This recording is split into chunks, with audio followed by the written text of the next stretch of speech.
എൻ്റെ ഒരു സുഹൃത്തുണ്ട്, അദ്ദേഹം ഫ്രൂട്ട് ജ്യൂസിൻ്റെ ആളാണ്. ഭക്ഷണം കഴിച്ചതിന് ശേഷം അദ്ദേഹത്തിന് ഫ്രൂട്ട് ജ്യൂസ് വേണം. ഞങ്ങൾക്ക് ചായ അടിക്കാൻ പുള്ളി ഫ്രൂട്ട് ജ്യൂസ് മാത്രമേ കുടിക്കുകയുള്ളൂ. അദ്ദേഹത്തിൻ്റെ വിചാരം ഫ്രൂട്ട് ജ്യൂസ് എന്നുള്ളത് ഭയങ്കരമായിട്ടുള്ള ന്യൂട്രീഷണൽ ആയിട്ടുള്ള ഒരു ഭയങ്കര സംഭവമാണ്. ഒരിക്കലും അങ്ങനെയല്ല. ഫ്രൂട്ട് ജ്യൂസ് എന്ന് പറയുന്നത് കളേർഡ് വാട്ടറാണ്. നമ്മൾ ഫ്രൂട്ട്സ് എന്ന് പറഞ്ഞാൽ നമുക്ക് അറിയാവുന്ന ഒരു കാര്യമാണ്. അത് കൃത്യമായിട്ട് അതിനകത്ത് ആൻറ്റി ഓക്സിഡൻസ് ഉണ്ട്, അതിനകത്തുള്ള ന്യൂട്രിയൻസ് ഉണ്ട്. അത് ആക്ച്വലി കഴിക്കേണ്ടത് എങ്ങനെയാണെന്ന് വെച്ച് കഴിഞ്ഞാൽ നമ്മുടെ വായിലൂടെ ചവച്ചരച്ച് പ്രോപ്പറായിട്ടുള്ള അതിൻ്റെ ന്യൂട്രിയൻസിൻ്റെ അബ്സോർപ്ഷൻ നടത്തി അതിൻ്റെ ഓരോ ഫൈബറും ആ ഫൈബേഴ്സ് എല്ലാം തന്നെ നമ്മുടെ ക്യാവിറ്റി എല്ലാം തന്നെ ക്ലീൻ ചെയ്ത് അതാണ് പ്രോപ്പറായിട്ട് കഴിക്കേണ്ടത്, ഫ്രൂട്ട്സ് കഴിക്കേണ്ടത്.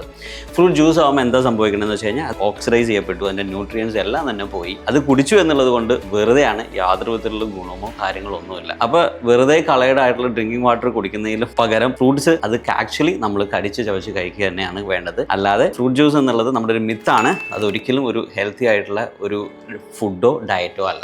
നിങ്ങളുടെയൊക്കെ ചില ഫ്രണ്ട്സ് ഉണ്ടാവില്ലേ സ്ഥിരമായിട്ട് ജ്യൂസ് കുടിക്കുന്നവർ, അവരോട് ഇത് കാര്യം ഒന്ന് പറഞ്ഞു കൊടുത്തേരെ, അവർക്ക് ഇതൊന്ന് ഷെയറും ചെയ്ത് കൊടുത്തേരെ.